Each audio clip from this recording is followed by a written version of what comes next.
Tonight we travel back to a time when raindrops were the enemy, fabric was fragile, and fashion sometimes mattered more than function.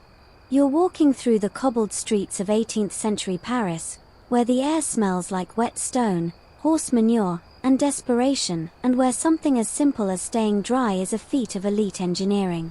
Carriages splash by, nobles lift their silk-heeled shoes, and you're clutching a paper parasol that cost more than your boots, trying to outrun a cloud the size of Versailles.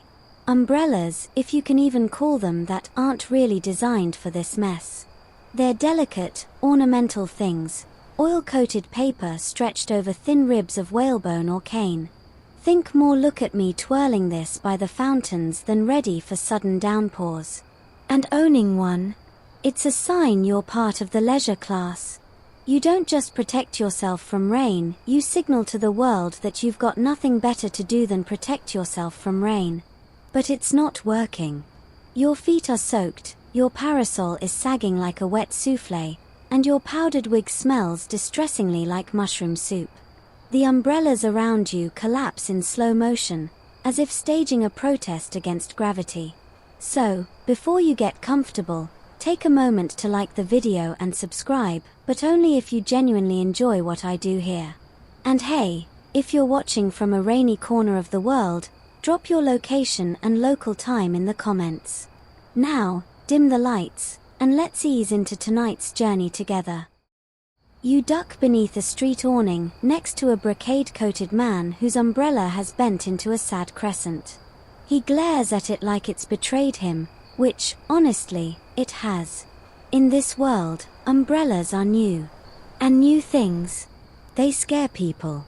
Some Parisians whisper that these foreign contraptions ruin the natural relationship between man and cloud. Others just find them laughably impractical. The earliest ones are imported from China and Japan, luxurious, yes, but made for sun, not storm. By the time they're copied in France, the local craftsmen mostly preserve the prettiness and not the practicality. Historians still argue whether the very first European-style rain umbrella was meant to be used or just admired from a distance, like a porcelain poodle. Some fringe researchers even believe there was a secret underground society of dry walkers, wealthy eccentrics who paid to parade their umbrellas through downpours while servants trailed behind with spare dry clothes. But in 1710s Paris, most people still choose cloaks, hats, and prayer to get through the drizzle. The parasol is more about sun-shielding for ladies with pale skin goals. Even then, people clutch them awkwardly, like holding a delicate bat over their heads. One gust and it's a mangled skeleton of silk and shame. You pass a street vendor selling goosefat candles and umbrella repairs. He gestures at your dripping parasol. For one lever I reinforce it with fish glue and magic. You don't trust either of those. You walk on. Back at the salon of Madame Ducloche, you dry your feet by the fire while intellectuals debate, no, argue about the umbrella's design. A chemist named Henri insists that oiled canvas will revolutionize everything. An engineer named Theodore scoffs, saying any umbrella heavier than a pigeon will turn men into beasts of burden. The secret, Henri insists, is not in weight but in tension. If the ribs snap outward with force, they resist collapse. Like a war machine, or like a death trap, Theodore retorts, sipping his orange flower water with disdain. A lady in the corner, fanning herself languidly, mutters, "Why not just stay indoors during storms?" But that's not the point. Staying dry is now a philosophical issue. Are you controlling nature or arrogantly denying it? Are you clever or vain? Outside, a man in a tricorn hat jogs past. His umbrella has a wooden handle shaped like a swan's head. Another has theirs painted with clouds, ironic, maybe, or very confused. One pamphlet from the time warns that prolonged umbrella use could lead to spinal misalignment and melancholic humors.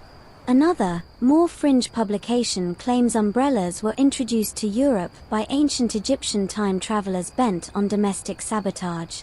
It sells out in 2 days. A boy splashes by barefoot, laughing, and for a moment, you wonder if umbrellas really make things better. But then a cart rolls through a puddle, spraying the hem of your coat with mud. You remember your priorities. Back in the salon, the conversation turns practical. Someone proposes replacing cane with metal. But that's controversial. Metal's heavy, rusts. And worst of all, it's industrial.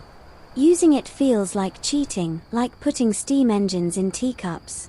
You sip warm cider, feeling the fire crackle behind you. There's talk of patents now. Of rivalries. One gentleman insists he's invented a spherical drip shield that keeps the entire torso dry. Someone else mutters, so, a portable tent. A prototype is unwrapped, cloth stitched with ox bladder. Waterproof, the creator declares. You sniff it. Waterproof, yes. Breathable? Not so much. As you step out into the street again, your parasol newly reinforced with candle wax and bravado, the rain has stopped. Of course it has. But the arguments? Oh, they've only just begun. The scene shifts, you're in London now, ankle deep in slush, dodging carriage wheels and an alarming number of chamber pots emptied into the street with casual disregard. The year is somewhere in the mid-1700s, and Londoners are, as usual, having strong opinions about things that probably don't deserve strong opinions. Like umbrellas. Specifically, whether holding one makes you a degenerate. The air reeks of coal smoke and damp wool. You clutch a narrow black umbrella, slightly sturdier than the Parisian version, but still the subject of suspicious side-eye from nearly every passerby. A hackney coach driver snorts, "Dandy's got a mushroom on a stick." You ignore him. You're focused on staying dry, but in this city, that's apparently a political act. Here in the Georgian era, umbrellas are caught in a bizarre culture war. Gentlemen pride themselves on stoic dampness. Getting soaked, after all, is a kind of masculine endurance test. Anything else is considered, well, French. And no one wants to be accused of that. You pass under the colonnades of Covent Garden, where a cluster of street performers mock umbrella users with exaggerated mincing steps. "Oh no, I might melt," one sings, faking terror as he dances in the drizzle. Another hurls a cabbage at a well-dressed man sheltering beneath a parasol. It bounces off with a soggy thud. A newspaper vendor waves a copy of the Grub Street Gazette. The headline reads, "Foreign devices erode British spine. Have we become a nation of cowards?" You buy a copy and read as you walk. The editorial insists that umbrellas, if left unchecked, will destroy the nation's morale. It is written with the tone of a man who has never once left the house in a thunderstorm. Historians still argue whether Jonas Hanway, the man often credited with popularizing umbrella use in London, was brave, foolish, or just really tired of wet wigs. Hanway, a philanthropist and writer, famously paraded through the streets with an umbrella around 1750, enduring jeers, insults, and the occasional projectile. He stuck with it for 30 years. Because comfort pride. According to one rather dramatic account, Hanway's umbrella use was so scandalous that several coffee houses refused him entry. One establishment allegedly put up a sign, "No dogs, no beggars, no umbrella men." That's some elite-level gatekeeping. As you trudge past Westminster, you overhear a trio of parliamentarians bickering about the umbrella menace. One insists the devices cause congestion on walkways. Another worries that rain runoff from umbrellas is damaging the marble steps of government buildings. The third says nothing, merely lifting his own umbrella with a defiant tilt of the chin. You're caught in the middle of an argument not just about practicality, but identity. Are you British enough to face the weather like a man? Or are you a silk-hatted traitor shielding yourself like a Venetian courtesan? It's exhausting. And wet. But not everyone agrees. A few progressive minds, mostly scientists, artists, And that one baker with perpetual trench foot see umbrellas as a marvel of form-meeting function. They sketch improvements in their journals. They wonder, what if the ribs were collapsible? What if the fabric repelled water instead of absorbing it like a depressed sponge? At a tavern near Fleet Street, you meet one of these visionaries. His name is Bartholomew Greaves, an apothecary by day, an umbrella tinkerer by night. He leans over his pint and whispers, "The future is oilcloth and brass." Then he pulls out a miniature prototype from his coat pocket like it's contraband. It glistens. It creaks. It smells faintly of vinegar and victory. He explains his vision, an umbrella light enough to carry with ease, strong enough to resist English gusts, and discreet enough to fold into a gentleman's walking cane. "I call it the weather rod," he says, completely serious. You try not to laugh. Fringe inventors like Bartholomew are often mocked, but they keep experimenting. One even tries to integrate a whistle into the handle, in case you're swept away by a storm and need rescuing. Another embeds a compass so you can navigate the rain like a naval captain. It does not catch on. You duck into a church for shelter just as thunder rolls over the Thames. Inside, a vicar is mid-sermon. The umbrella, he declares to his shivering congregation, is a shield not only from rain, but from humility. Let us not grow so proud that we deny the Lord's weather. He points to a parishioner with a dripping parasol. You there, do you think you're too good for God's sky? You make a mental note to never sit in the front pew with an umbrella. Yet something's shifting. Slowly, over time, umbrellas stop being symbols of vanity and start being practical. Especially for the working class, who walk everywhere and can't afford to own 4 coats. Bootmakers start selling them. So do barbers. So do shady men on street corners whispering, "Need a brolly, mate?" Still, the stigma lingers. A cartoon in Punch magazine shows a man crushed under the weight of his overly elaborate umbrella, labeled Gentleman's Rain Fortress, model number 7. Beside him, a wet but proud Brit stands tall, hat dripping. "At least I've my dignity," the caption reads. His sneezing. As you make your way down Cheapside, the rain finally stops. People fold their umbrellas with visible relief. You notice the mechanisms vary wildly, some snap shut with elegance, others require wrestling like a stubborn accordion.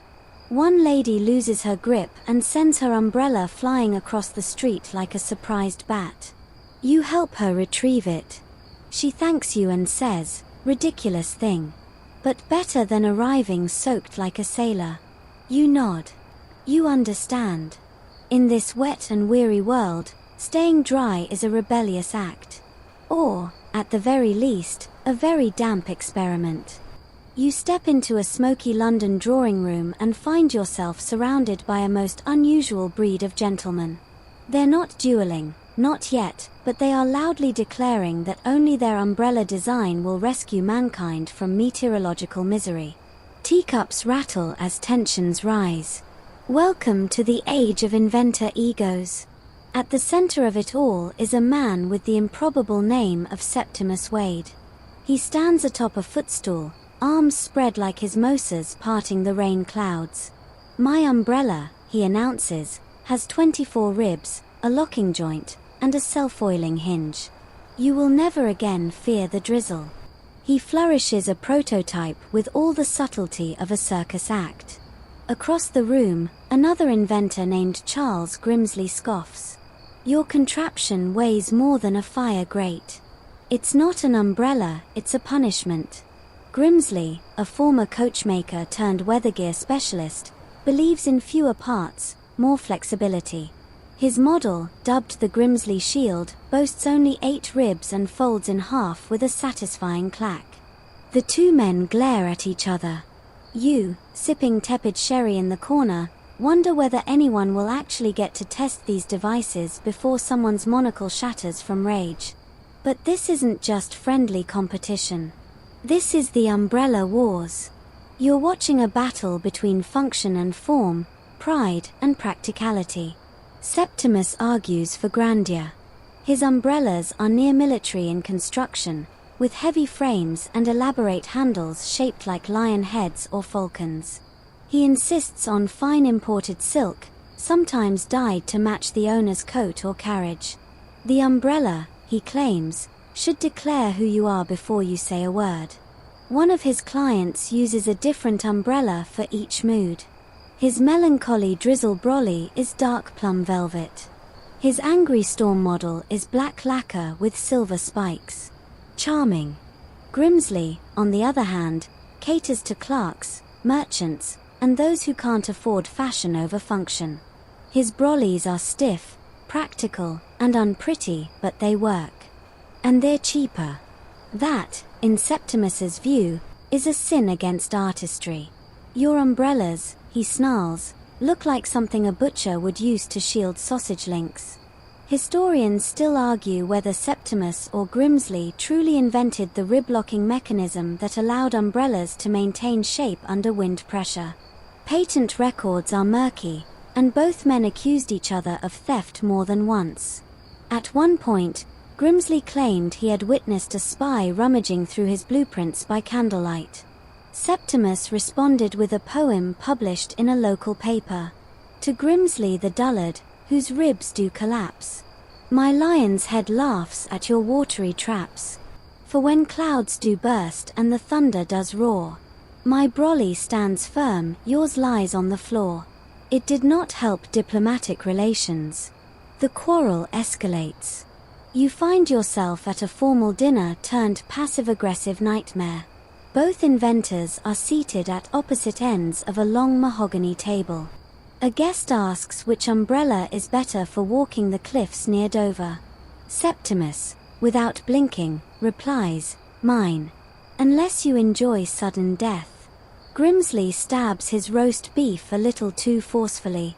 Later, in the alley behind the club, someone slashes the ribs of a lion-headed umbrella with a concealed blade. Septimus weeps like a man betrayed. You suspect Grimsley, but it's hard to tell, his back inside sipping brandy with the poise of a man who's definitely not thinking about sabotage. As bizarre as it sounds, the public eats this drama up. Newspapers publish columns comparing their latest umbrella models like they're racehorses. Satirical cartoons depict Septimus riding a giant umbrella into battle, while Grimsley mans a rainproof submarine. Ballads are sung. A puppet show in Soho stages a reenactment of their feud using actual soaked rags.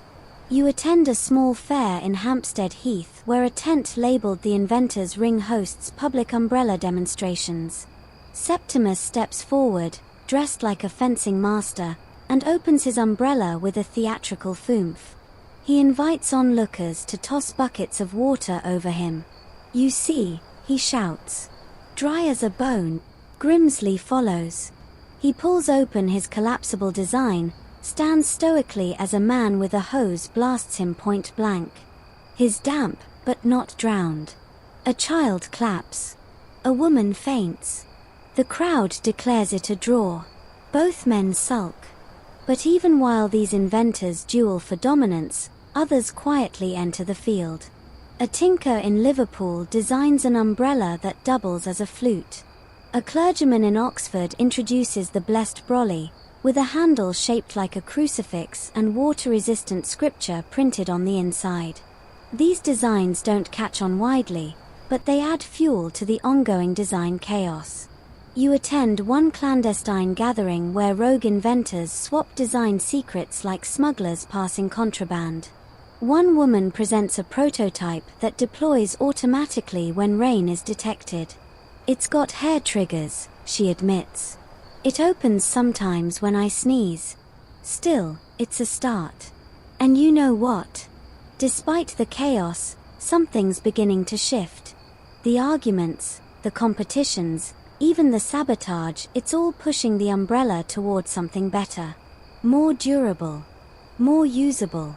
Less likely to turn inside out at the first sign of wind. You walk back through the drizzle, noticing how many people now carry some version of a folding canopy. Grimsley fans and Septimus devotees alike. Some umbrellas are painted with landscapes. Some have lace trim. One, bizarrely, has antlers on the handle. But they all share something. They're not just fashionable toys anymore. They're becoming tools. Tools built on rivalry, rain, and just the right amount of pettiness. You're standing in a creaky workshop that smells like oil, coal dust, and wounded pride. Sparks fly as a mustachioed man hammers thin rods of steel over an anvil. He pauses, holds one up to the lamplight, and smiles, not the smile of someone who's invented a great umbrella, but the smile of someone who believes they've started a revolution. His name is Leonard Tibbles, and he believes steel is the future. Specifically, steel ribs in umbrellas. Stronger than cane, lighter than you'd expect, and resistant, mostly, to snapping in a stiff wind. You watch as he attaches the steel to the inner frame of a dark green canopy, clicks the hinge closed, and opens it with a crisp snap. It holds. It really holds. Of course, you can't admire it for long. The moment Tibbles steps into public with his invention, chaos ensues. A crowd gathers. One man gasps, "Steel!" In a personal accessory, an elderly woman clutches her prayer beads and mutters something about Satan's scaffolding. Tibbles is unfazed. "I call it the iron bloom." You whisper that steel isn't technically iron. He shushes you. By this point, the umbrella design wars have escalated into full-blown ideological trench warfare. And steel is the next battlefield.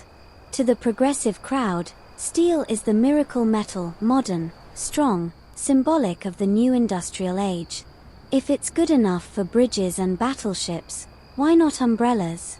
But to the traditionalists, it's unnatural, cold, brutal. They fear that putting steel so close to one's head is like tempting fate with a lightning rod. One bishop claims publicly that steel umbrellas disrupt the balance of the elements and invite atmospheric vengeance. Another pamphlet warns readers of arm fatigue, back strain, and spiritual hollowness from carrying such a thing. The artist's rendering of a man crumpling beneath his steel brolly is especially dramatic. Historians still argue whether Tibble's design was truly the first to incorporate high-tension steel ribs or merely a modified version of earlier cane-reinforced designs. What's certain is that once steel caught on, nothing in the umbrella world would be the same. You walk with Tibbles to a coffee house for a celebratory cup of something barely drinkable. He's approached by another inventor, Frederick Pierce, who smirks and says, "I tried steel. Too rigid. Fails catastrophically under torsion." You aren't sure what torsion means, but it sounds unpleasant. Tibbles replies coolly, "Only if you don't understand load distribution." The mood gets tense. Sugar cubes are crushed with unnecessary force. Later that week, Pierce unveils his rebuttal, the serpent spine, an umbrella that blends tempered brass and segmented cane, allowing it to flex in gusts without snapping. He insists his design moves with the storm. He also insists Tibbles is a metallic zealot. Tibbles responds by sending him a wreath made of steel wire and moss. The note reads, "Rest in rigidity. It's petty. It's perfect." Then there's Lydia Banner, the first woman to publicly champion steel frame umbrellas. She appears in the London Mercantile Journal holding a sleek black model with reinforced spokes and a collapsible shaft. "Why should women be left defenseless in wind?" she asks. "Do you think the rain spares our hats?" Her umbrella is soon nicknamed the Widowmaker by satirists, not because it causes harm, but because it looks like something a Gothic heroine would carry through a lightning storm. A fringe magazine even claims it doubles as a fencing weapon. It doesn't. But Lydia doesn't correct them. Sales spike. Not all steel experiments go smoothly. A blacksmith in Bristol crafts an umbrella so rigid it refuses to close. He names it the Eternal Shade. Another man in York creates an all-metal prototype that functions beautifully until it gets too cold and fuses shut. Still another invents a design that hums ominously in high winds. It sells very well among poets. There's even a brief, ill-fated attempt to launch the world's first umbrella for horses, a large, steel-framed canopy that attaches to a saddle. The horse, upon encountering its own reflection in a puddle, panics and gallops into a bakery. No one's injured, but éclairs are forever ruined. Steel umbrella advocates begin forming clubs. Secret ones, naturally. You sneak into a meeting held in the back of a dry goods shop. The members raise their umbrellas in salute, their frames gleaming like the bones of flying machines. A toast is made to strength, symmetry, and staying dry. Someone weeps quietly with pride. Meanwhile, the anti-steel crowd claps back. They publish editorials, host lectures, and sell charm bracelets designed to counteract metallic aura interference. A group of chimney sweeps stages a protest march in Hyde Park, each carrying a traditional cane umbrella with a banner reading, "No steel, no storm tyranny."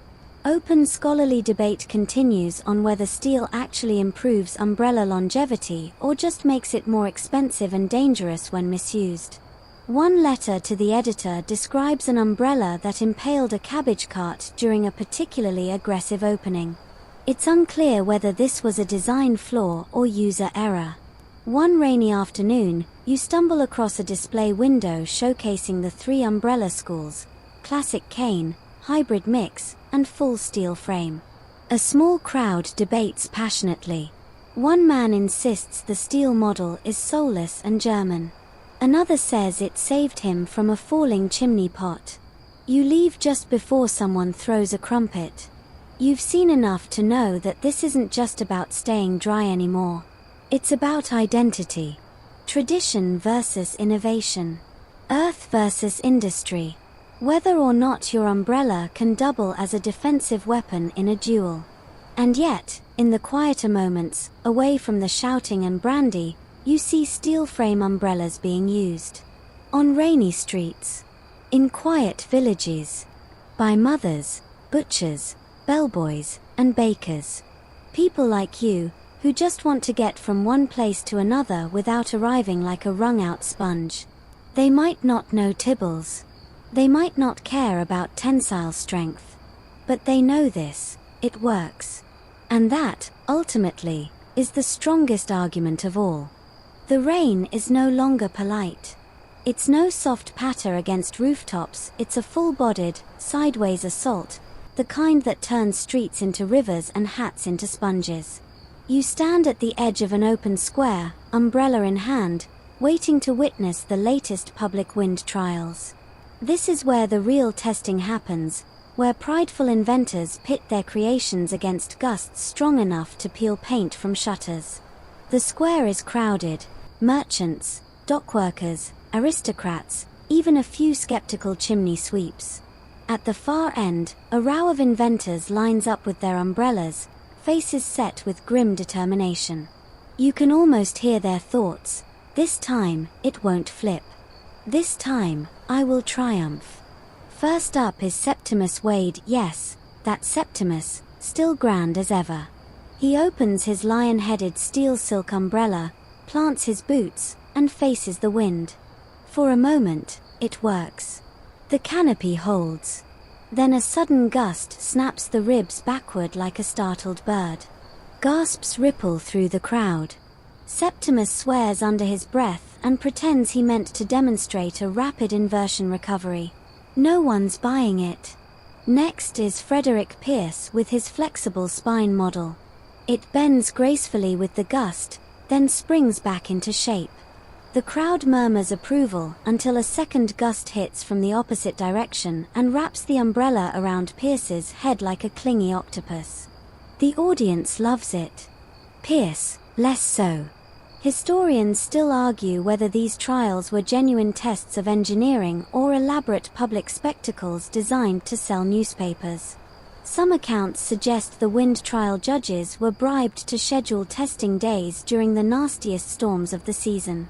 A fringe theory even claims one rival inventor hired dockworkers to stand behind buildings and create microgusts with giant canvas fans. Now comes Lydia Banner, the steel advocate with the Widowmaker. She steps forward in her black cloak, opens the canopy with a slow, theatrical motion, and stands her ground. The wind howls. Her umbrella does not yield. A few onlookers clap. Then the gust shifts, catching the canopy like a sail, and Lydia is pulled 3 steps forward before regaining control. She bows anyway. Invention and performance are inseparable. You can't help noticing the designs that fail most spectacularly are often the ones with the most flair: carved handles, patterned canopies, extra-wide coverage. The plain, workman-like models often endure longer, not that their inventors look any prouder for it. One poor fellow presents a double canopy umbrella meant to channel wind through a hidden vent system. It works perfectly until the vents whistle loudly enough to drown out conversation. Children giggle, calling it the teapot umbrella. Another design includes a hand crank you must wind mid-storm to keep the ribs taut. Its owner gets through half a crank before the wind eats the handle. You join a knot of spectators discussing strategy.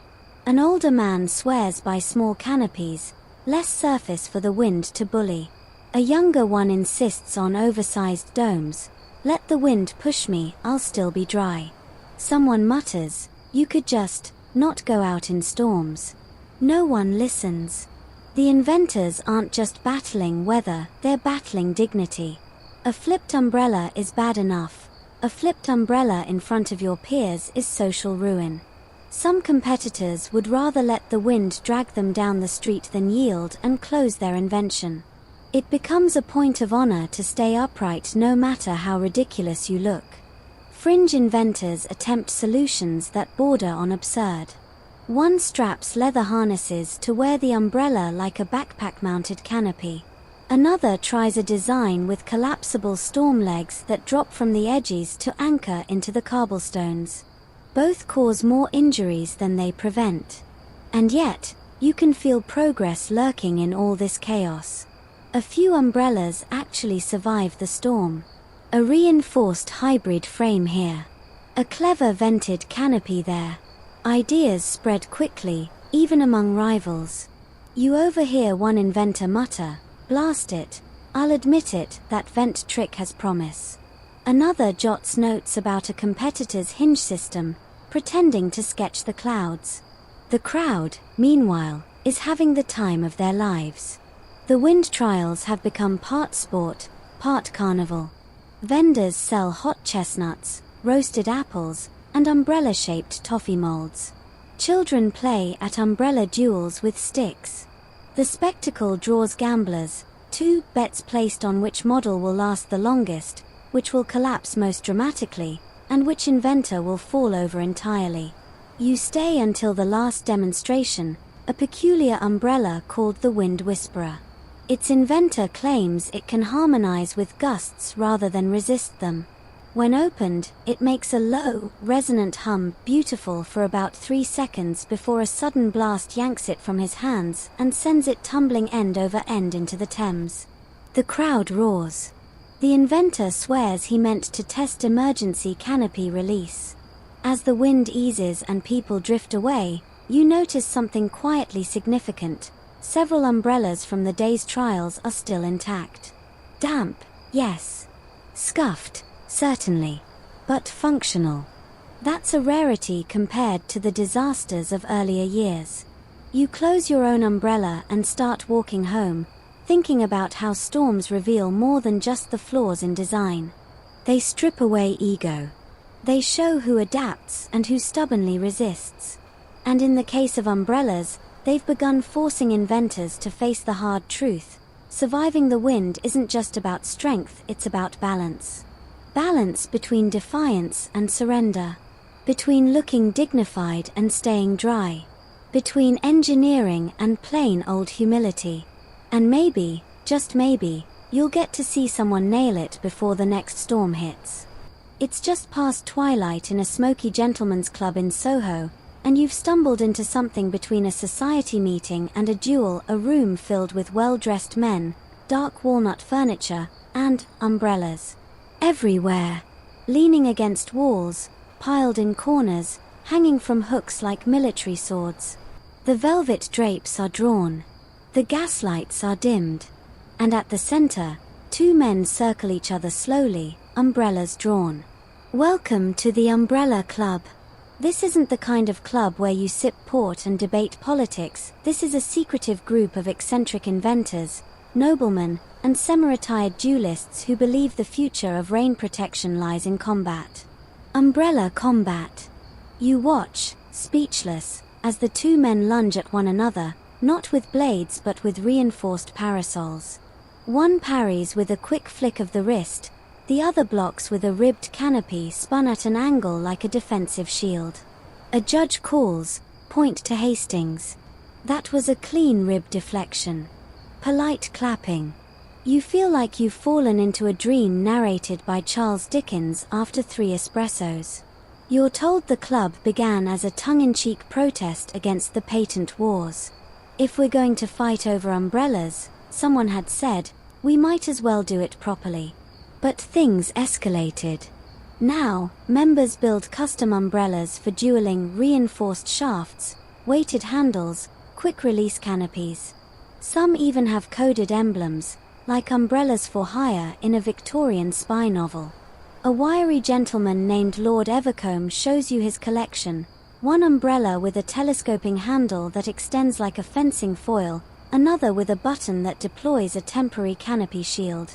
Not legal in tournament use, he whispers, but very useful in Hyde Park brawls. Historians still argue whether the Umbrella Club was ever sanctioned by real institutions or if it was entirely underground. Some letters from the time hint that certain judges and barristers attended in disguise. One fringe theory insists the club was a front for inventors spying on each other's designs under the guise of sport. Another claims Napoleon once commissioned an umbrella dueling manual. That part's probably nonsense, probably. You take a seat and sip a smoky tea called Stormwater. On the central rug, a new bout begins. Two designers locked in bitter patent litigation are settling things the old-fashioned way, with padded umbrella strikes and jabs. The match is choreographed like a fencing exhibition, but there's real grudge behind the swipes. In between matches, the conversation turns nerdy. A man in pince-nez discusses canopy tension ratios. Another pulls out blueprints for a new locking joint with a flourish usually reserved for treasure maps. 6 hinges, he boasts. All internal. 0 pinch points. He hands you a model. You immediately pinch your finger. One gentleman, older and half-deaf, insists that umbrellas should be outlawed in wind over 30 knots. They're a public hazard. Flying blades. One nearly took my horse's ear. Another man leans in and murmurs, his horse ran into a tree. It had nothing to do with the umbrella. It's not just duels in this club. They also host design face-offs, where inventors unveil umbrellas while a panel of judges grades them on performance, style, and resonance of opening sound. You watch one contender release his umbrella with a dramatic thwomp, which earns a standing ovation. Another opens with a pathetic whiff. He's escorted out. The club even has formal titles: Master of Ribs, Keeper of the Canopy, First Stormbearer. You meet the current Grand Drizzle, a woman named Marianne Dench, who once won 7 duels in a single season. Her umbrella is jet black, unadorned, and terrifyingly silent when deployed. You ask whether real violence ever erupts. She gives a sly smile. Only once. A disagreement over frame patents turned physical. The ceiling still has a dent. You look up. There it is. Umbrella tip-shaped. The whole experience is surreal but somehow makes sense. When inventors spend their lives perfecting something, it becomes more than a tool, it becomes a point of pride, of identity. And when pride clashes, sometimes words aren't enough. Sometimes you need a parry, a riposte, and a well-oiled joint. Outside the club, it's drizzling. Of course it is. A man walks by, struggling with a crooked umbrella. The sight now seems pitiful, amateur. After what you've seen, umbrellas aren't merely rain shields. They're dueling sabers. Statements. Characters in their own right. You wonder what the world would look like if umbrella combat went mainstream. Schools teaching canopy form. Olympic umbrella events. Street duels over which hinge system is superior. You smile. Maybe not so far-fetched. Back in the club, the final match of the evening is starting. A duel between a minimalist purist with a linen canopy and an industrialist wielding a spring-loaded marvel. You watch as they circle each other, umbrellas poised, eyes narrowed, 1 foot forward. The room falls silent. Then, snap. They clash. A rib flies off. Someone gasps. And in the end, it's a draw. Both umbrellas fail in different ways, but both inventors bow, soaked in equal parts sweat and rain.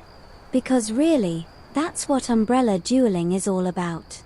Not just winning, but proving that somewhere beneath the fabric, the springs, and the ego, there's art.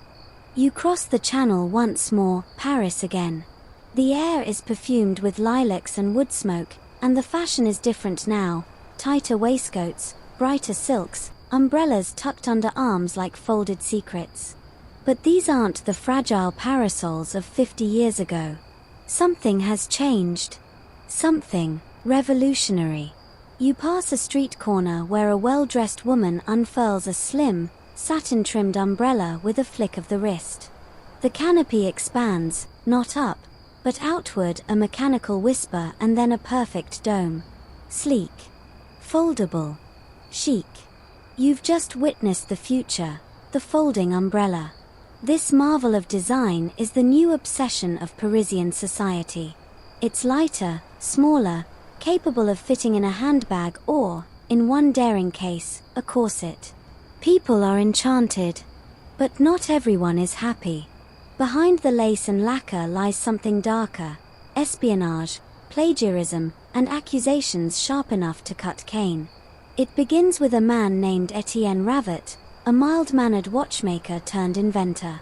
He unveils what he calls the parapluie bijou, a compact umbrella with internal hinges that fold inward like clockwork. Its mechanism is quiet, nearly invisible, and when closed, it's no longer than a baguette. Ravet believes he's changed the world. And perhaps he has. Within weeks, copies begin appearing. Similar hinges. Identical canopies. One design even includes Ravet's initials, reversed, sure, but there. He sues. The courts are baffled. How does one measure the soul of a hinge? A judge reportedly mutters. Ravet points fingers. He accuses merchants, apprentices, even his own sister-in-law. But the prime suspect, a visiting British engineer named Alton Quince, last seen at Ravet's unveiling party leaning a little too close to the prototype. Quince vanishes 2 days later. No return address. Only a trail of invoices and sketches signed, cryptically, Q. Historians still argue whether Quince was a genius thief or a scapegoat for the larger truth that folding umbrellas were an idea whose time had come. That once seen, they were bound to replicate like dandelion seeds. A fringe theory insists folding umbrella tech was smuggled into Paris by operatives from Vienna, sewn into corset linings and opera gloves. One spy was supposedly caught hiding umbrella joints in a loaf of brioche.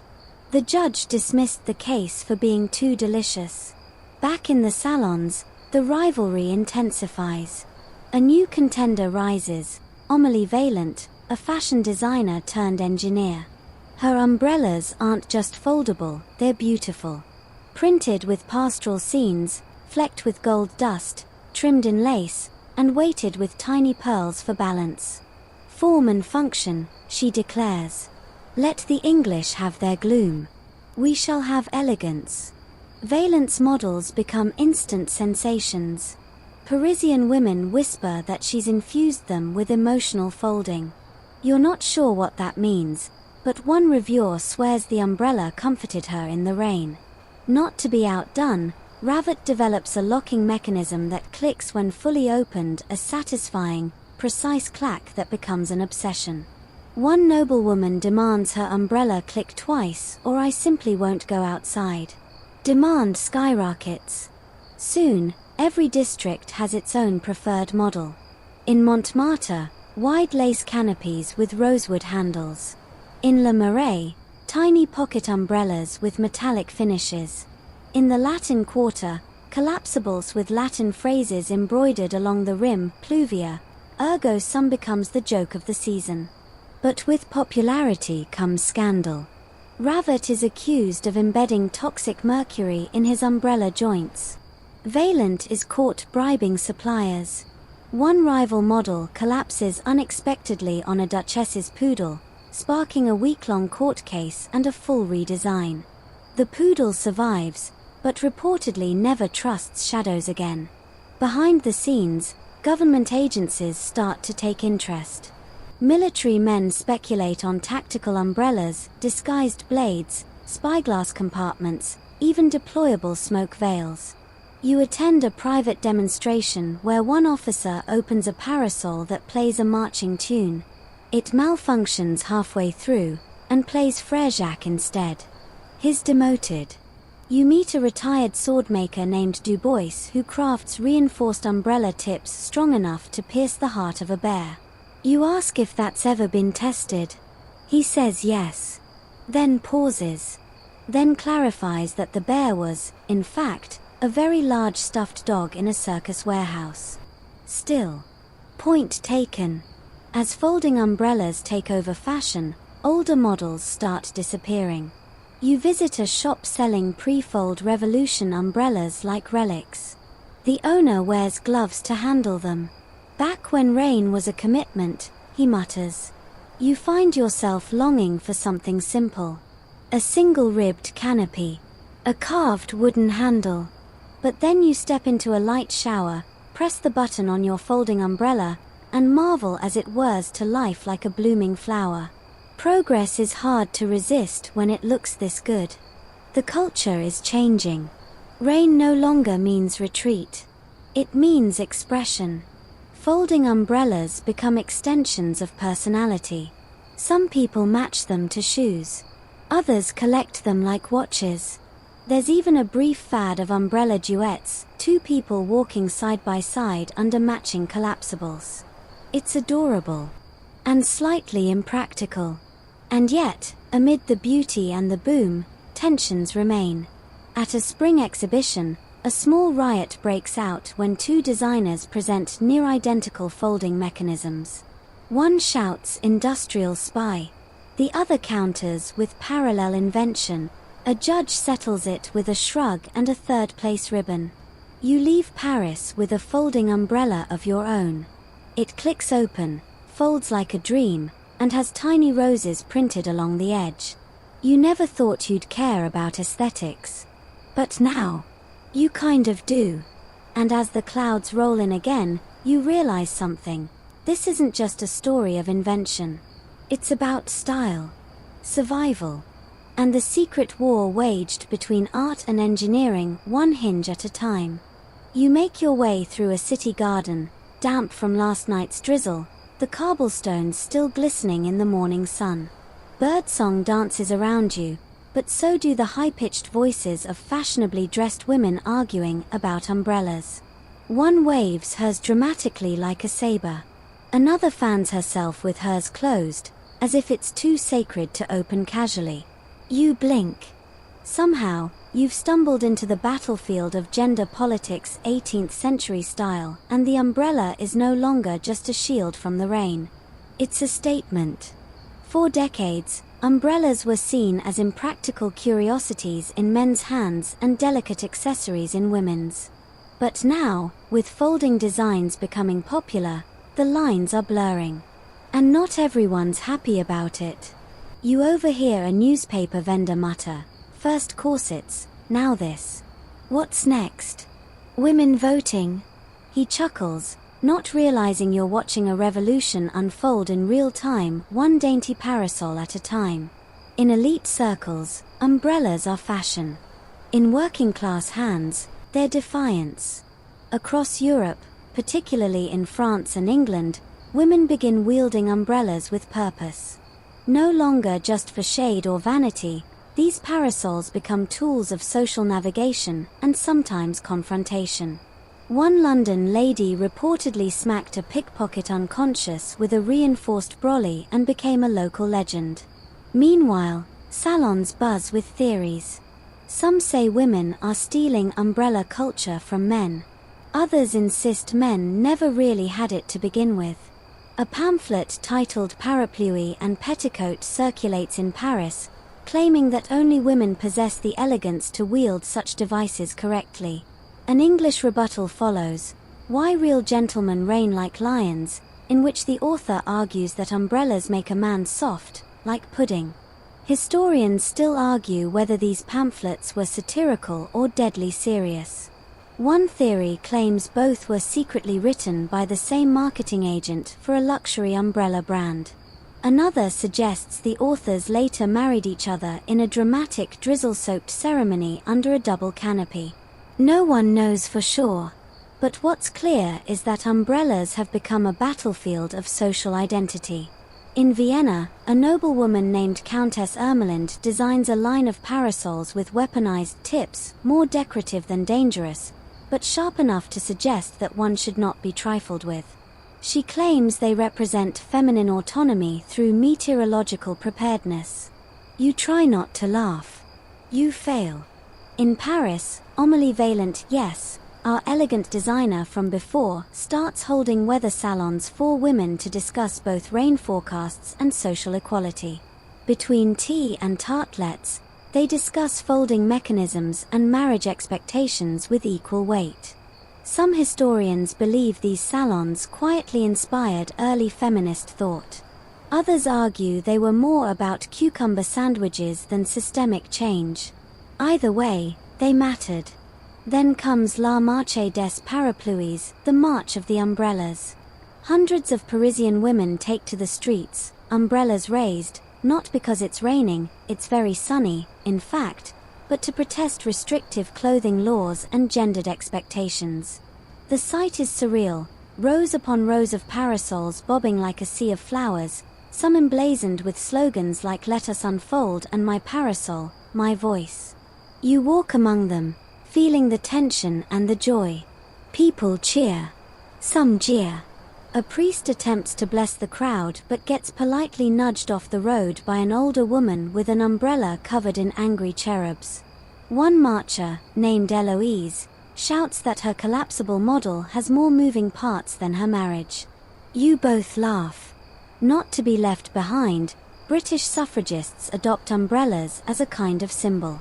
One group, calling themselves the Storm Sisters, march through London with matching emerald umbrellas. Each one has a button that triggers a small flag to pop out reading votes, please. They get arrested. But their umbrellas? Confiscated and then secretly admired by police officers who just want to know how the flags work. Manufacturers begin catching on. Designs shift again. You see parasols with hidden pockets, detachable mirrors, and compartments for political leaflets. Some designs even feature detachable spikes, technically for muddy roads, but easily repurposed. The umbrella becomes not just a cover from rain, but a shield against oppression, a prop for theatre, a stage for protest. Of course, the backlash is swift.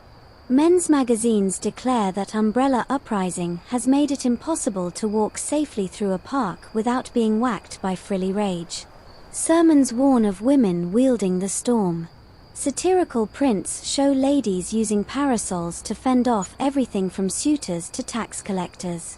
And one rather tasteless caricature features a woman replacing her husband entirely with an umbrella. She looked happier, though. You find it ironic, standing in a downpour in Bath, watching a woman balance a baby in one hand and an umbrella in the other, that some still argue about propriety. The umbrella, in all its spring-loaded, steel-framed, mother-of-pearl glory, has become not just shelter but a statement. In a small shop on the Rue Saint-Honoré, you meet a young girl examining parasols taller than she is. She tests the open-close mechanism carefully, asks about wind resistance, and giggles when she finds one that clicks perfectly. Her mother smiles. She wants to be an inventor, she tells you. You smile back. You hope she will be. You head back into the rain, umbrella over your head, thinking about all the people, mostly women, who refused to let a little weather dictate who they could be, or what tools they were allowed to carry. Maybe it's true what one marcher said, we don't open umbrellas. We unfold our place in the world. And as the drizzle turns to mist, and mist to sky again, you think, that sounds about right. You wake to the sound of rain drumming on iron railings, soft, steady, deliberate. It's the 1790s now, and in a narrow London alley not far from Fleet Street, a man paces under a freshly varnished umbrella. His shoes click across cobbles slick with rain. He looks nervous. Not because of the weather. Because today, he's about to unveil something scandalous. A folding umbrella. You follow him into a cramped workshop lit by whale oil lamps. There, amidst brass fittings and coils of wire, sits a prototype unlike any you've seen. The canopy, neatly collapsed into thirds, clicks open with the press of a tiny iron lever. No spring recoil. No flailing limbs. Just a satisfying snap, precise and clean. The man exhales, it finally works. His name is Jasper Ormley, and he's not famous yet. But if he gets this right, he just might be. What you're looking at is one of the earliest collapsible umbrellas designed to fit neatly inside a gentleman's coat pocket. You know what that means. A portable status symbol. A secret weapon. A fashion revolution. And a whole lot of arguments. Ormley isn't the only one chasing this dream. Across the channel in Vienna, a fellow named Günther Moller claims to have invented a collapsible umbrella months earlier, his design relying on a slightly different rib arrangement and a coiled spring grip. A patent war begins before either of them has even sold one.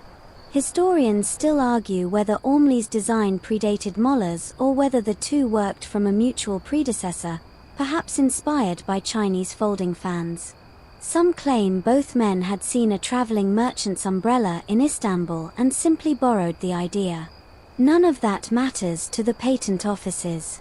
What matters is whose paperwork hits the desk first.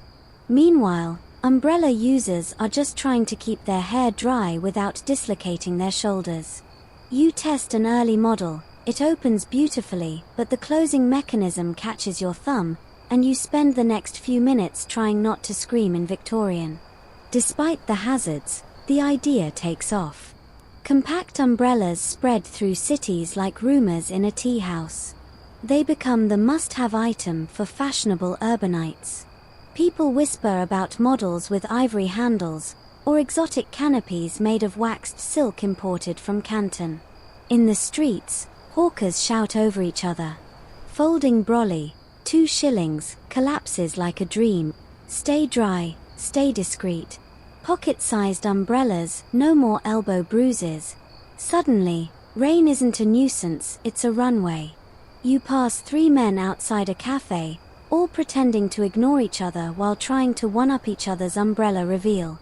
One opens his with a swift, theatrical flick. The second presses a button and lets his unfold in slow, regal silence. The third, he's struggling with a stuck hinge. You look away. That one hurts to watch. But not everyone's buying into the hype. Traditionalists scoff. Real umbrellas don't fold, one says, jabbing the pavement with a solid oak shaft like it's a cane of judgment. Folding makes them weak. Impure. You nod politely and back away. He seems the sort to challenge you to an umbrella duel on principle. In newspapers, debates rage. One London editorial claims folding umbrellas encourage deceit, allowing men to hide their intentions. A Parisian satirical cartoon depicts a man opening his compact umbrella like a dagger before seducing an unsuspecting duchess. The duchess doesn't seem to mind. Meanwhile, merchants scramble to capitalize. Secret pocket coats appear with lining designed to cradle folded umbrellas like sword scabbards. Hatters offer matching umbrella hat sets. Even shoemakers get involved, selling boots with hidden umbrella compartments in the heel. You suspect none of these work well. In the midst of the chaos, a German tinkerer named Lisbeth Falk unveils a revolutionary new joint system, overlapping ribs that slide rather than pivot. It's quieter, faster, and more reliable. But she doesn't patent it. When asked why, she simply says, "I just wanted to stop pinching my fingers." Her design gets copied endlessly. You walk the rainy streets of Hamburg, Vienna, Paris, and Manchester. Everywhere you go, folding umbrellas bloom and vanish like clockwork flowers. Some are elegant, others clunky. But they all share one trait: ambition. The desire to tame weather and space. Of course, not every experiment works. One model folds too many times and collapses like an accordion. Another uses a crank, which is impressive but takes a full minute to open, useless in a surprise storm. Your favorite failure? The umbrella with a music box in the handle. In theory, it plays Handel's water music when opened. In practice, it sounds like a sick pigeon and breaks in the rain. In an apothecary's attic in Bristol, you find a dusty ledger detailing a forgotten design, the scroll umbrella. It unrolls like a medieval scroll from two side-mounted rods. Lightweight. Wide coverage. Looks ridiculous. Still, part of you kind of loves it. By the turn of the century, folding umbrellas have sparked something more than fashion. They've transformed the public's relationship with convenience. The idea that something protective, dignified, even powerful could vanish into a coat pocket, it's intoxicating. At a crowded lecture hall in Edinburgh, a young professor holds up a folding umbrella and declares it the ultimate contradiction: ephemeral permanence. The audience nods, deeply confused but impressed. You sneak out before someone asks him to explain. In your pocket now is a replica of Ormley's original. It weighs a bit too much, creaks when opened, and smells faintly of varnish. But it represents more than rain protection. It's a moment in time when people decided that staying dry wasn't just about survival, it was about style. So next time you flick open a pocket umbrella and step into the storm without a care, think of Ormley, Falk, and Moller. Think of jammed joints, accidental finger pinches, and umbrellas that sang off-key. They may have fought, bickered, and sabotaged each other, but they gave us something lasting. A little folded miracle that says, "Yes, I came prepared. And no, I will not be damp." You're walking through a puddled lane in Manchester now, boots sticking in the sludge, and ahead of you there's a shouting match brewing between two well-dressed men beneath a shared umbrella. It's not about the weather. It's about who gets to hold it. One claims seniority, the other claims ownership. Both claim dignity. You, sensibly, just sidestep and let the rain hit your hat. It's 1803, and umbrellas have ceased to be mere tools. Now, they're statements. Power. Property. A performance in cloth and ribs. And, more importantly, a class indicator. You're entering an era where just owning an umbrella can say more about your social standing than the contents of your wallet. In London, it starts subtly. You stroll past a tea room in Kensington and see a rack of umbrellas at the entrance, each tagged with initials in looping copperplate script. No sharing. No borrowing. The wrong umbrella in your hand. Social suicide.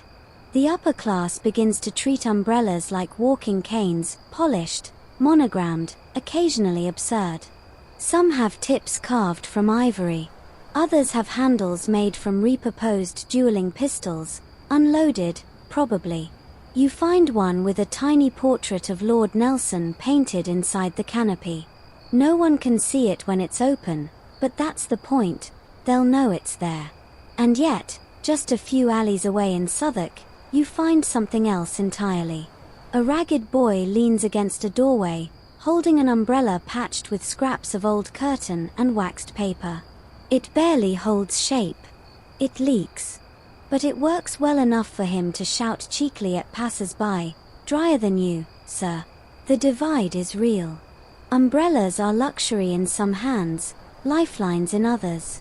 Historians still argue whether the umbrella became a class symbol intentionally, or simply as a result of supply and cost. Either way, the effect was dramatic.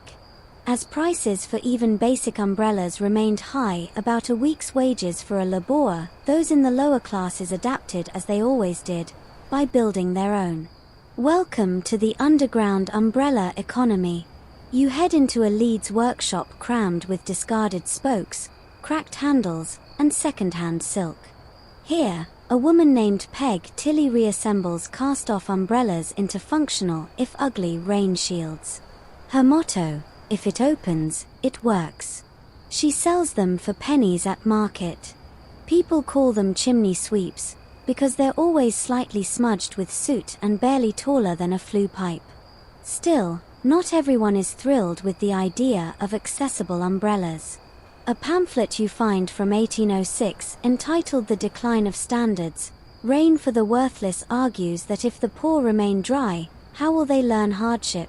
You roll your eyes so hard you nearly sprain a brow. Some cities try to control it. In York, a bylaw is proposed, though never passed, to restrict umbrella use near established gentlemen's clubs, citing aesthetic pollution. In Paris, a few cafes impose an umbrella valet policy, requiring patrons to check their brollies at the door unless, of course, they're of a certain brand. The unspoken rule: cheap umbrellas go in the back, out of sight. But resistance rises. You meet a wiry man in Edinburgh, Dr. Thaddeus Marr, who considers umbrellas the final frontier in public health. He gives lectures titled The Democratic Canopy, Rain Protection as a Right. He campaigns for municipal umbrella stations, free to use for anyone caught in a downpour. Most people ignore him. A few throw tomatoes. He persists anyway. In Dublin, a radical printer known only as Red Ink Polly begins distributing comic broadsheets with titles like The Downpour of the Elites and Let the Rain Fall on All. Her illustrations show aristocrats melting in the rain while workers stroll past, dry and whistling, under handmade brollies. Your favorite image? A foppish duke caught beneath a collapsing umbrella while a chimney sweep walks by with a cabbage leaf strapped to his head and looks delighted. These aren't just jokes. They reflect the growing tension between a society obsessed with appearances and a public simply trying to stay dry. Even umbrella theft becomes political. In Liverpool, a string of umbrella liberation incidents hits a series of gentlemen's clubs. Notes are left behind. One wet worker thanks you kindly. Police suspect Mars students. He denies it with a suspicious twinkle. The umbrella, once a symbol of aristocratic aloofness, now splits into two narratives, one of ostentation, the other of subversion. You begin to notice changes in language, too. To brolly becomes slang among London's working class for dodging something with grace, be it rain, rent collectors, or responsibility. A particularly daring thief is said to have brollied right past the constable. And then there's the reverse brolly. You see one in Camden. A man walks confidently through a drizzle with the inside of his umbrella turned out, so it collects rain instead of shedding it. Why? He's using the water to wash his shoes. Is it practical? No. Is it a statement? Absolutely. Scholars of the era begin using umbrellas as cultural markers in diaries and letters. She carries a folding parasol now, which says far more than her French. Or, his umbrella is stitched with peacock feathers. You can guess the rest. By 1812, umbrella design itself begins to reflect the tension. Makers introduce dual-purpose umbrellas, one side plain, the other opulent, so a user can flip based on their company. Some designs hide the brand label under a flap to avoid judgment. One truly chaotic model comes with detachable decals you can swap out depending on whether you're at the opera or in a riot. In Bath, you see a young man with 3 umbrellas strapped to his back like swords. He calls it fashion armor. His friends nod solemnly. You're not sure whether to admire him or run.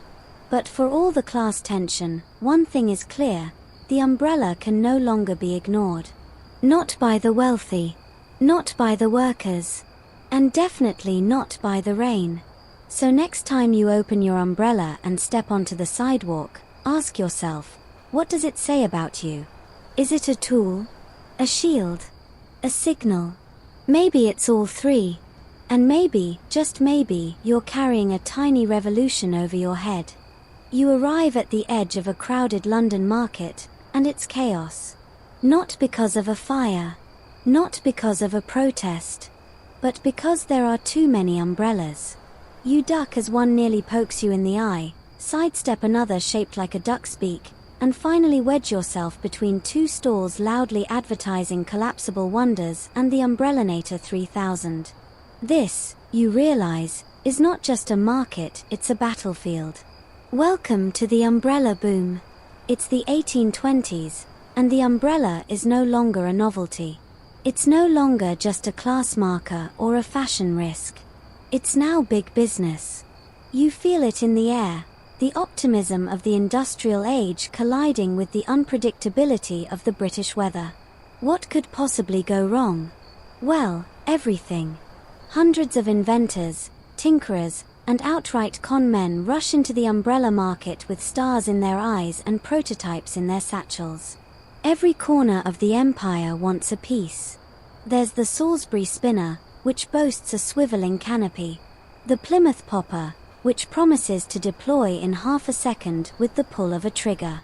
The Kent cloudbuster, reinforced with whalebone and capable of doubling as a light bludgeon.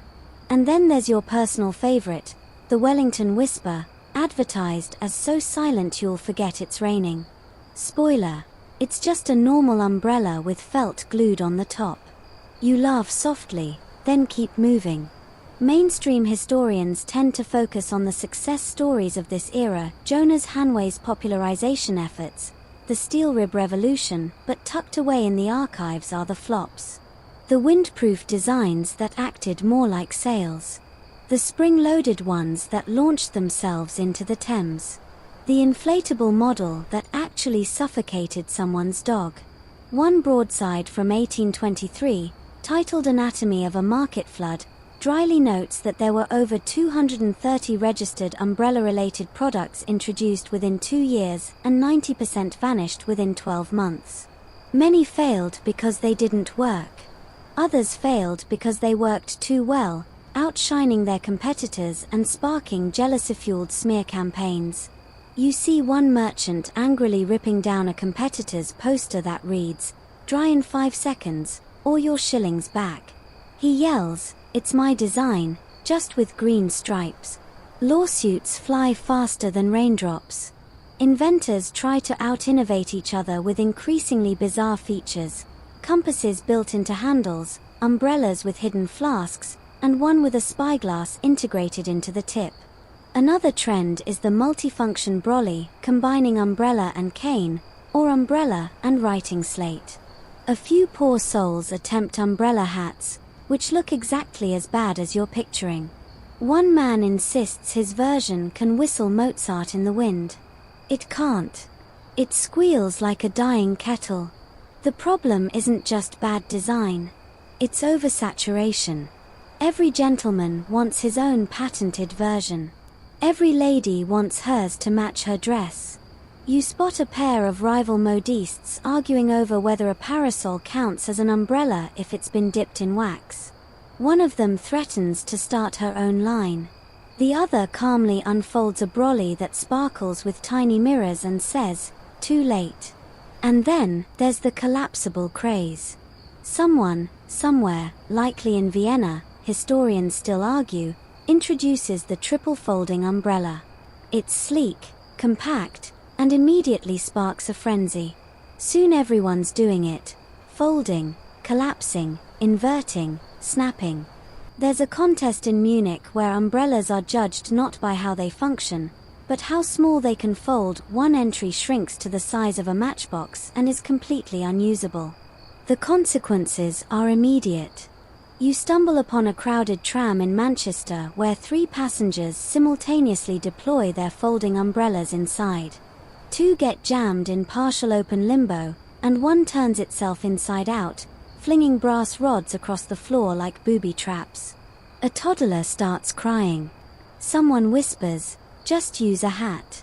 But still, the people persist. Because umbrella ownership now says something. It says you're modern. It says you believe in progress. It says, perhaps, you have no idea what you're doing, but you want to look impressive while doing it. An open debate breaks out in the Times. Are umbrellas evolving, or are they suffering from mechanical bloat? One critic laments that the simplicity of earlier umbrellas has been smothered under a mountain of collapsible pride. Another defends the madness. The rain changes daily. Why shouldn't we? Some try to restore order. A guild of umbrella craftsmen forms in Birmingham. They issue quality standards, host demonstration fairs, and publish a code of rib ethics. Their headquarters, naturally, resembles a giant umbrella dome. Even that turns sour. Soon, unlicensed vendors begin selling fake guild umbrellas. The original guild retaliates by stamping each real umbrella with a seal only to have those seals forged. At one particularly rowdy market, a man screams, "This is authentic Birmingham steel," while holding a frame made of coat hangers. You sigh. You're starting to miss the days when umbrellas just flipped inside out and attacked their owners during wind gusts. But despite the chaos, there's a kind of magic in the air. This is what innovation looks like before it gets tidy. People pushing too hard, dreaming too weirdly, tripping over their own invention cables and standing up again with soot in their hair and stars in their eyes. You pass a stall where a quiet boy, maybe 10 years old, is selling umbrellas made from fishbone and oiled paper. They're crude, but functional. One opens smoothly in your hand, making a soft papery whisper. You ask him where he got the idea. He shrugs and says, "Rain don't wait for a patent, sir." He's right. And as you walk on, you realize this age of umbrella frenzy may be a mess, but it's also a kind of glory. For every silly design, there's someone trying to solve a real problem. For every broken rib, there's an attempt at grace. And beneath every single one, someone trying to stay dry in a world that just keeps raining. You're in a crowded courtroom now. Not the kind with scandalous murder trials or theatrical family feuds, no, this one's about umbrella hinges. And yet, the tension is thick. You can almost hear the judge sighing beneath his powdered wig as 2 gentlemen rise from opposing tables, each brandishing their own umbrella like a dueling sword. Welcome to the patent wars. It begins innocently enough. As umbrellas become more complex, inventors race to protect their designs with official patents. But the devil, as always, is in the mechanics, particularly in the hinges, sliders, and spring tension systems. What follows is a bureaucratic nightmare dressed in velvet waistcoats and thunderous monologues. You listen as one barrister argues, in all seriousness, that his client owns exclusive rights to a hinged articulation permitting double collapse with single-hand release.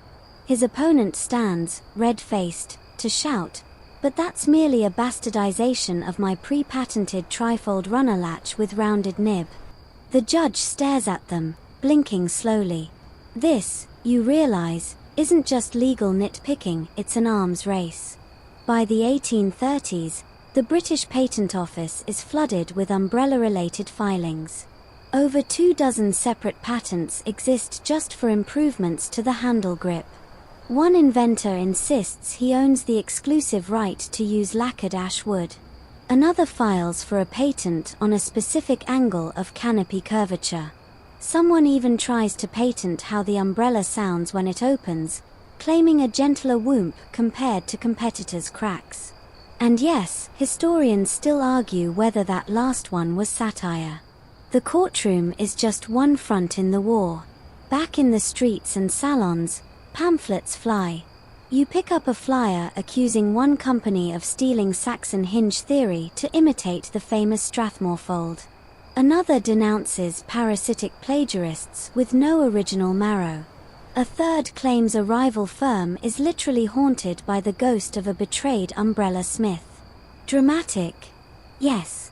Effective?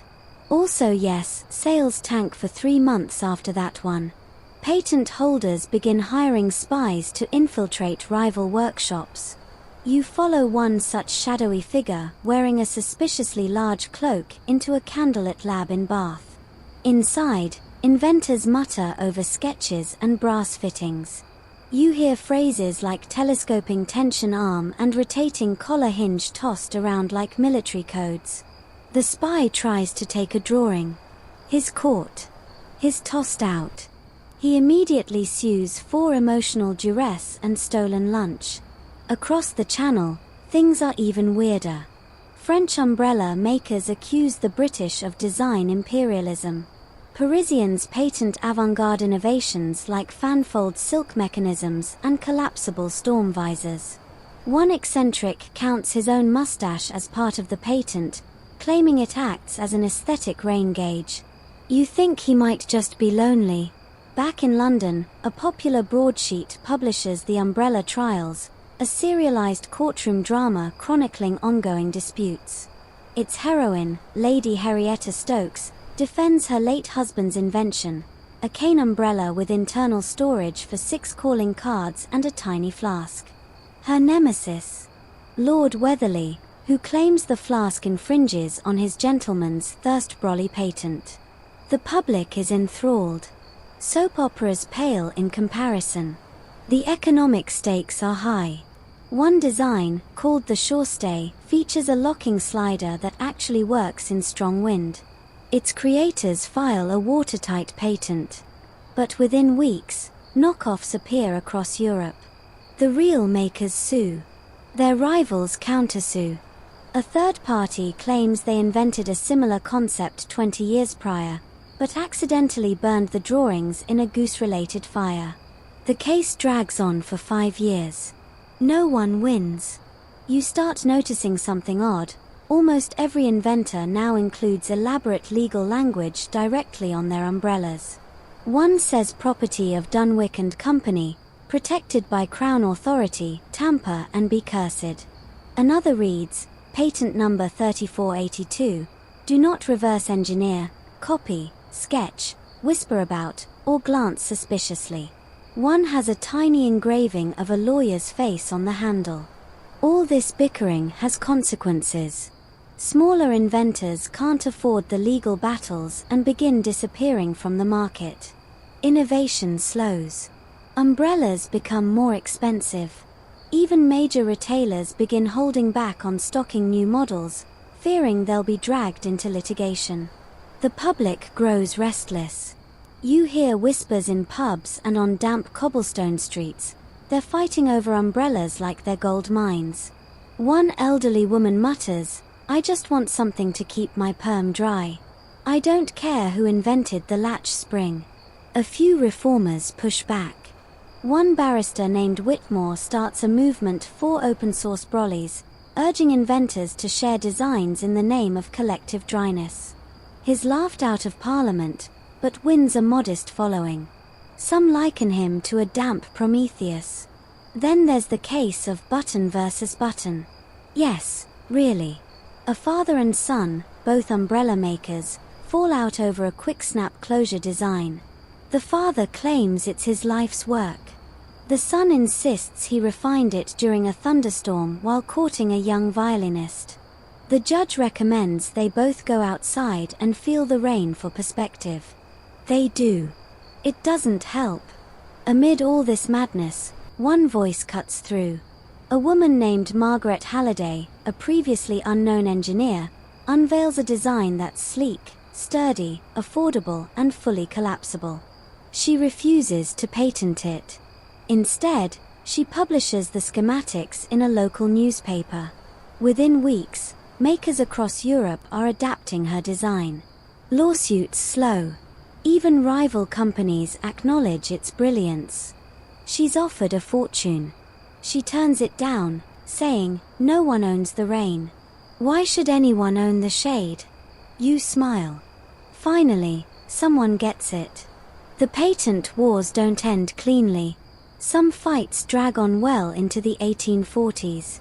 A few inventors die convinced they were robbed. But something shifts. The courtroom fades from the spotlight. The industry calms. And slowly, umbrellas return to their purpose, not symbols, not weapons, not legal minefields, but shelters. Tools. Companions for grey skies and puddled streets. As you leave the courthouse, the clouds part slightly, just enough to let in a single ray of sun. You don't need your umbrella right now, but it's there tucked under your arm, legal drama and all. You wander now into a musty stone church, where the windows drip with rain and the scent of incense clings to everything. The preacher is halfway through a passionate sermon, and the congregation is listening politely until he reaches the part about umbrellas. And lo, the Lord made the skies weep so we would remember humility, not so we might hide beneath contraptions stitched by prideful hand. Yes, umbrellas are officially under ecclesiastical fire. You slide into a pew, pretending not to be soaked, and begin piecing together the bizarre yet earnest tension between religion and rain protection. In the early 18th century, churches across Britain and parts of Europe wrestled with a theological umbrella conundrum: is shielding oneself from God's weather an act of vanity, or good stewardship? This particular vicar seems to be on the umbrellas are sin tent side of the debate. He cites everything from Noah's Ark to Job's patience to argue that enduring wetness is a spiritual trial. His real grievance: umbrellas, especially those ornate French models with ivory handles and peacock feather trims, are creeping into Sunday services. You glance over at a woman in the third pew, her umbrella does, in fact, resemble a royal scepter. By the 1740s, some clergy forbid umbrellas in pews altogether. Others argue it's not the umbrellas, but the attitude that matters. A humble waxed linen brolly? Fine. But a collapsible Parisian marvel with gold filigree? Pride, pure and simple. Theologians go back and forth on it. One bishop claims umbrellas disrupt divine penitence. Another insists they demonstrate God-given intelligence. And historians still argue whether the Anglican pamphlet "Let the Rain Fall Freely" was a serious doctrinal statement or just bitter satire. The split isn't only philosophical, it's geographical. In northern Italy, churches commission their own umbrella designs, embossed with saints. In Scotland, ministers declare open war on umbrella vendors, calling them shadow peddlers. One minister even tries to excommunicate a man for unfurling a red umbrella inside the nave, a cardinal sin, apparently, because red was associated with vanity. And possibly, the devil. Though maybe that was just his mother-in-law. Churches with bell towers start installing coat hooks outside, explicitly labeled for parasols and the like. You witness an argument between two elderly gentlemen over whether a threefold black canvas model counts as a parasol. They nearly come to blows. In a churchyard. During a baptism. And then there's Father Hensley. Father Albert Hensley is no ordinary clergyman. A former tinkerer with an eye for design, he sees the umbrella debate as a divine engineering problem. His solution? The sanctibrella. You have to squint when you first see it. The frame is brass, adorned with tiny crosses. The handle is carved with an inscription from Ecclesiastes. The canopy, a deep indigo blue, with gold stars arranged in the pattern of the heavens. And get this, it plays a soft chime when opened. To remind the bearer of the music of the spheres, Father Hensley explains, beaming. He unveils it during a sermon. The congregation is stunned. Some call it heresy. Others weep. A child applauds. Within a week, the Sanctibrella becomes a phenomenon. Pilgrims travel for miles to glimpse it. A papal courier allegedly asks for a prototype. Hensley's invention triggers a fresh wave of ecclesiastical design. Monasteries experiment with umbrellas that bear scripture on the inside. One abbey constructs a canopy that unfolds into a miniature cathedral dome. There's even an attempt to make a confession umbrella, which sounds dramatic but is really just a whisper cone built into the handle. Of course, not all the clergy are thrilled. Some view this umbrella as religious object trend as dangerous. They'll be worshipping the fabric next, one archdeacon mutters. Another likens it to the Tower of Babel, only more collapsible. Yet something softens in the debate. You sit in on a synod meeting in Prague, where a stern cardinal holds up an umbrella and says, "Let us not fear innovation, for was not the ark itself a kind of dome?" He's met with murmurs and cautious nods. Out in the countryside, churchgoers start crafting their own sacred brollies. They embroider them with angels. They paint psalms on them. One town hosts an annual blessing of the Brollies festival, which sounds quaint until you learn they parade through the square, chanting and twirling umbrellas like weaponized dandelions. It isn't just Christianity wrestling with the issue. You pass through a Jewish quarter where debate swirls around Sabbath usage. Can opening an umbrella count as erecting a temporary tent, which is traditionally forbidden on holy days? One rabbi allows it if the umbrella is opened before the Sabbath begins and held carefully. Another says, just wear a hat and be done with it. In Ottoman Istanbul, Islamic scholars consider whether umbrellas fall under the category of luxury or necessity. One verdict: acceptable, if rain is genuinely present. Which feels fair. But even outside religious doctrine, the umbrella remains symbolic. To some, it represents arrogance, man trying to outwit nature.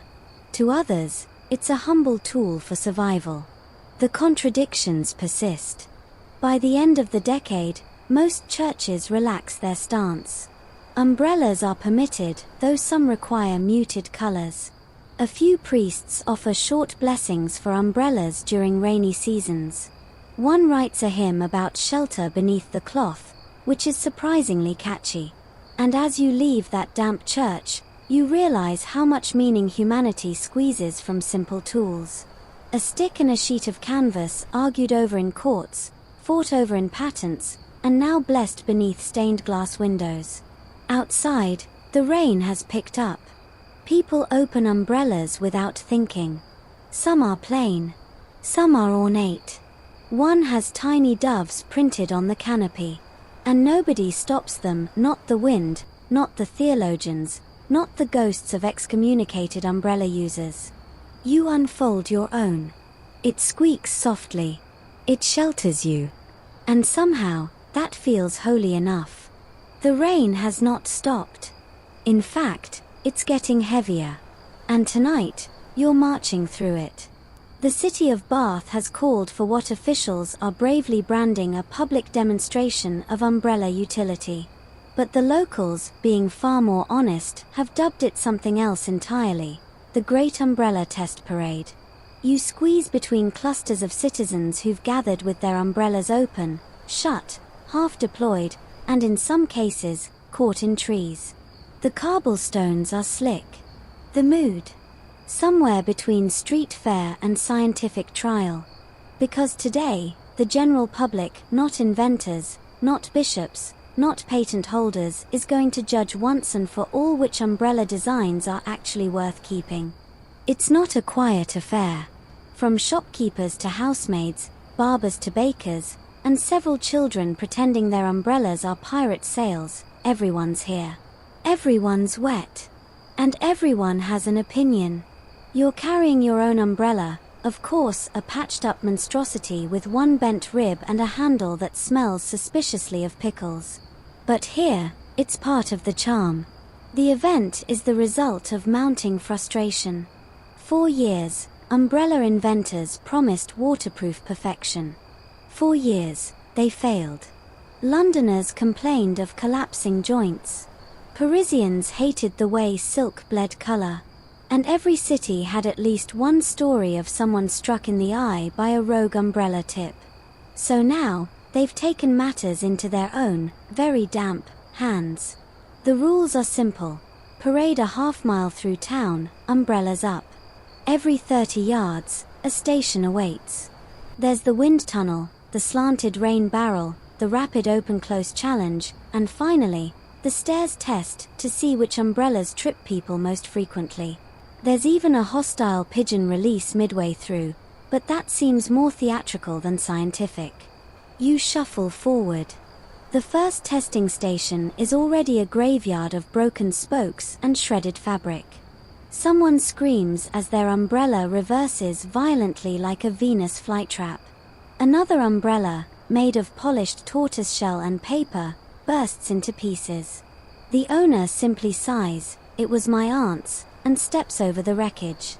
The judges, regular townsfolk, each wearing an oilskin cape and holding scorecards. They frown thoughtfully. One takes a ruler to measure canopy span. Another shakes a tiny bell every time an umbrella fails catastrophically, which is often. Some participants are dead serious. A local blacksmith unveils his custom-forged steel umbrella. It weighs 12 pounds, blocks out all sunlight, and might double as a riot shield. Children cheer. The bell rings within 5 minutes when the wind rips it from his hands and launches it into a pie stall. Others embrace the chaos. A seamstress walks with a lace umbrella that barely covers her head, sipping tea and smiling like this is all perfectly reasonable. A gaggle of college students carries a 6-person umbrella shaped like a mushroom cap. They chant, form and function until one trips over the central support beam and takes down 3 spectators. Historians still argue whether this event was truly scientific or just a rainy day excuse for anarchy. But for you, it's something else entirely, a strange, soggy act of collective invention. No single expert here. Just a town, testing together. You pause to inspect one particularly strange design, an umbrella with 2 canopies, one facing up, one facing down. Its creator claims it catches falling water and redistributes it. To whom, exactly, is unclear. You watch it fill, sag, and then dump its contents on a violinist nearby. He continues playing. That's professionalism. By now, your arms ache from holding your own umbrella. You try to lower it and are immediately splashed by a passing man whose umbrella has somehow grown wider during the parade. You suspect it's spring-loaded. He winks. Near the end of the route, a brass band greets the marchers. The tuba player is holding an umbrella in his mouth. Somehow, he's still playing. Children giggle. A judge deducts points for instrumental interference. Finally, the parade ends in the square. Umbrellas collapse with a collective sigh. Wet spectators mill around as the judges convene. They deliberate for almost an hour.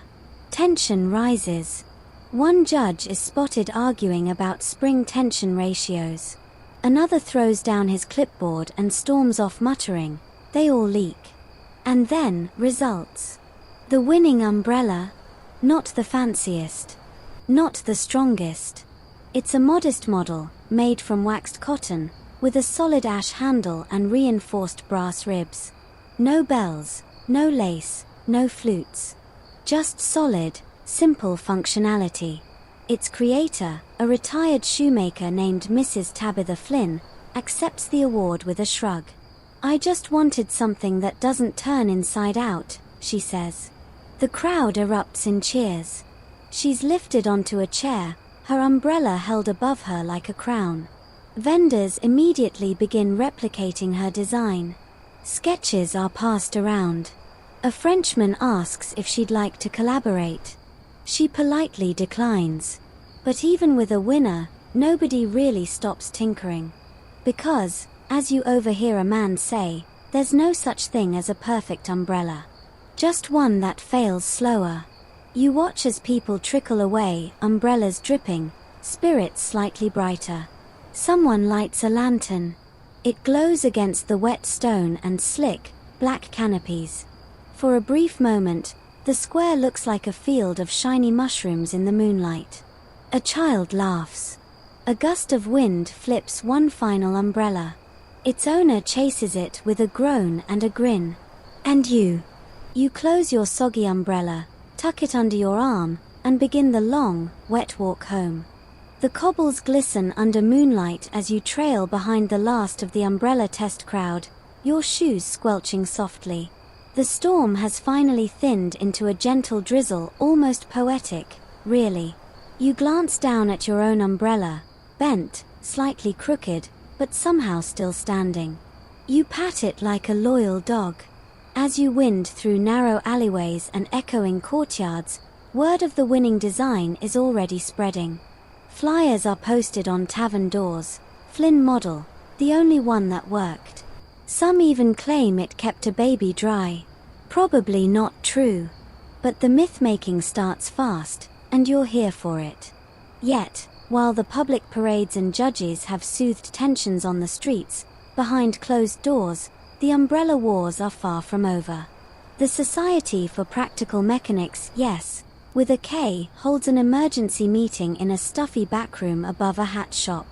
You tiptoe in, dripping slightly, and find a half-circle of glowering inventors in rain-spattered waistcoats. On the table, 5 umbrellas. One is inside out. One's smoking. One looks like a giant fish skeleton. A vote is held. Should there be a unified standard for umbrella production? One patent, one design, one model to rule the puddles? The room bursts into furious whispers. Flynn's design lacks elegance, someone declares. It's not about elegance, another snaps. It works. Barely, snorts a man with a monocle and 3 bandages on his face.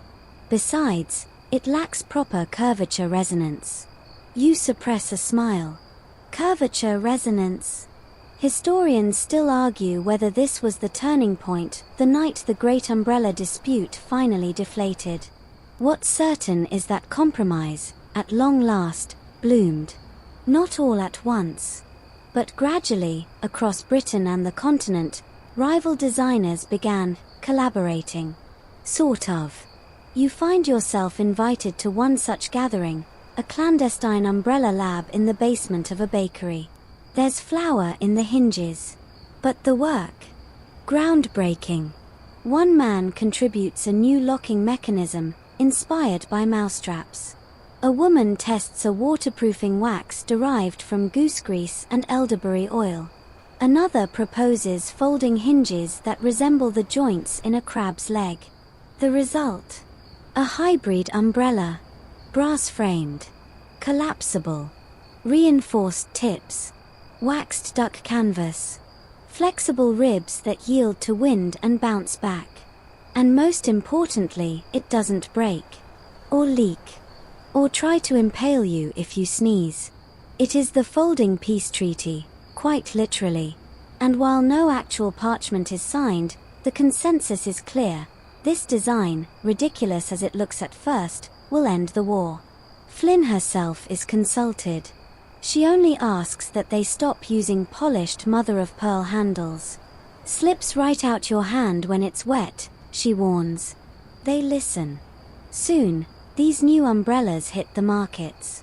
They're affordable, reliable, and by some miracle, kind of stylish. Even bishops warm up to them, figuratively and literally. One sermon in York includes a line about umbrellas being God's mobile awnings. Sure. And the people? They take to them like ducks to water. You walk through Covent Garden one afternoon and count 27 of them, black, navy, crimson, even a lemon yellow one bouncing atop a poet's head. No longer symbols of elitism or scandal, umbrellas are simply tools now. Like boots. Or buttons. But don't mistake that for the end of innovation. One particularly daring gentleman straps an umbrella to his back like a cape, deployable with a tug of a ribbon. It fails spectacularly and launches him into a canal. You help fish him out. He laughs. Back to the drawing board, then. Of course, umbrella design continues to evolve. Spring tension arms, telescoping handles, wind-vented canopies. But from this point on, the debates cool. Not because people agree, but because they've agreed to disagree, while staying dry in the meantime. You pause on a stone bridge one evening, umbrella resting lightly on your shoulder. Rain patters like a lullaby. Below, a market hums softly, its stalls all sporting small awnings, descendants of umbrellas, in a way. A child skips by, humming, her tiny umbrella dotted with painted stars. You smile. For centuries, humanity battled the weather. But in the end, it wasn't a storm or a sermon or a steel rib that solved it. It was cooperation. Reluctant, clumsy, waterlogged cooperation. And maybe, just maybe, that's the most miraculous umbrella of all. The street quiets behind you now, the echoes of arguments and laughter slowly dissolving into soft puddle-splashing footsteps. The air smells of wet stone and warm lamp oil. Even the clouds seem to ease their weight as you step into the stillness of night. Your umbrella, worn and patched, folds gently in your hands, not fighting anymore. It's earned its rest. You hang it on a peg by the door, tip your head to the sound of distant rain brushing rooftops, and let your shoulders loosen. In the silence, you recall the flicker of workshop candlelight, the clatter of gears, the rustle of soaked skirts, the tap-tap of brass-tipped umbrellas on cathedral tiles.